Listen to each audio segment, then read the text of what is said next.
So yun po guys, welcome back again. So pag-uusapan po natin sa video na ito is tungkol nga po dito sa panibagong ranking ng mga charity vloggers ng Pilipinas. Ito po ay mula sa data na pinost po ni Kuya Julay Paunel sa kanyang YouTube channel.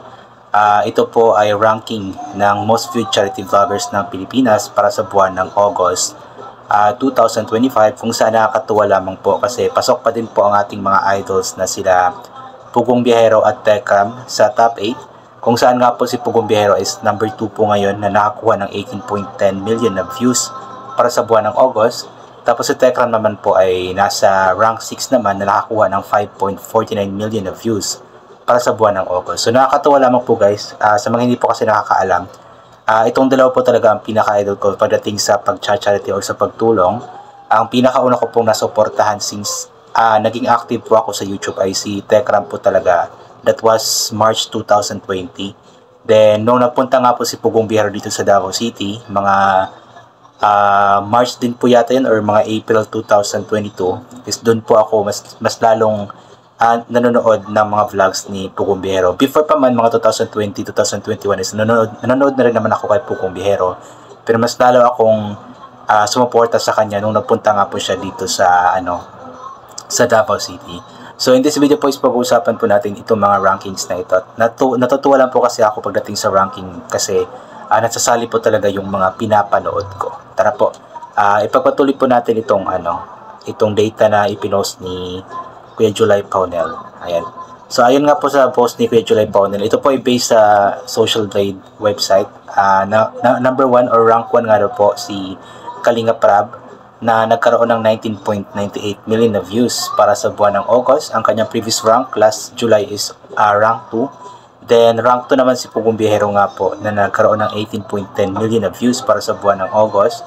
At siya po ang nag-rank 1 last July. So siguro medyo bumaba yung views or medyo baka nabisi si Pugong Biyahero kaya walang masyadong upload. Kasi ganoon po talaga nangyayari kapag walang masyadong upload, is bumababa nga po yung views. Ayan. So, rank 3 naman po si Daddy Frankie na nagkaroon ng 11.42 million na views para sa buwan ng August. Ang kanyang previous rank naman po ay rank 5. Tapos, rank 4 naman po si Roel of Malalag na nagkaroon ng 10.90 million na views para sa buwan ng August. Ang kanyang previous rank ay rank 3. Rank 5 naman po ang Pinoy in Equatorial na nagkaroon ng 5.61 million na views para sa buwan ng August. Ang kanyang previous rank naman ay rank 4. At ito nga po rank 6 ang ating idol na si Ramil Manalastas or si Tekram na nagkaroon ng 5.49 million na views para sa buwan ng August. At ang kanyang previous rank ay rank 7. So umangat siya ng isang rank. Then rank 7 naman po ang second channel ni Kalinga Prab na managed daw po ni Sir Ian Ramirez na nagkaroon ng 5.22 million na views para sa buwan ng August. At ang kanyang previous rank naman po ay rank 6. At rank 8 naman po si Marcos TV channel na nagkaroon ng 3.97 million na views para sa buwan ng August. At ang kanyang previous rank naman ay rank 8 din. So nakakatuwa lamang po kasi napasok na po talaga yung dalawang idol ko, si Pugong Biyahero at si Tekram. At itong mga nasa listahan na ito, pati yung mga nasa rank 9 pababa, sana matuloy po yung plano nila, yung pinagplanuhan po nila Tekram at ng Kalingap team nung bumisita nga po sila doon sa Manalastas house o sa Tekram house na magkakaroon daw po sila ng yearly na gatherings or get together ng mga charity vloggers. So sana matuloy po ito at makasali po itong mga nasa listahan po natin. Then sa kanilang 8 po, ni-rank din po sila based sa kanilang total summary ng views as of September 1, 2025.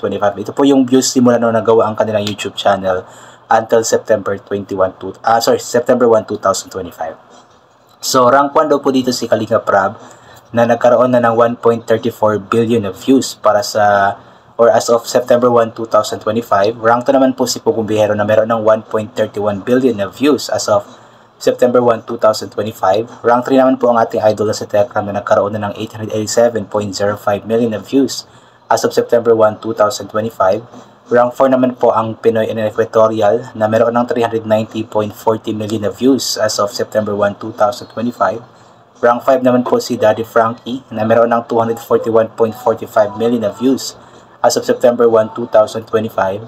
Rank 6 naman po si Roel of Malalag na meron ng 223.29 million na views as of September 1, 2025. Rank 7 naman po ang second channel ni Kalinga Prab na managed daw po ni Sir Ian Ramirez na meron ng 103.73 million na views as of September 1, 2025. At rank 8 naman po si Marcos TV channel na meron ng 64.49 million na views as of September 1, 2025. So napakataas po ng mga views nila, especially po si Kalinga Prab tsaka si Pukumbero, talagang halos pareho lang views, nasa billion na po yung kanilang views. Si Tekram naman po is almost 1 billion na din po yung kanyang total summary ng views. So dito naman po tayo sa ranking nilang 8 based sa kanilang total na subscribers. Yan. Ayun po dito, nag-rank 1 po si Pukumbero na meron ng 3.99 million na views, subscribers as of September 1, 2025. I believe parang ano na yata, ngayon is parang nasa 4 million na yata. Parang na-check ko 4 million na po yata sa app mismo, sa YouTube app. Kasi pagdating sa website, yung sa tawag nun, social blade, hindi kasi siya masyadong on point. Tawag yan, hindi siya as in updated pa. Kasi parang nasa 3.99 pa nga po doon.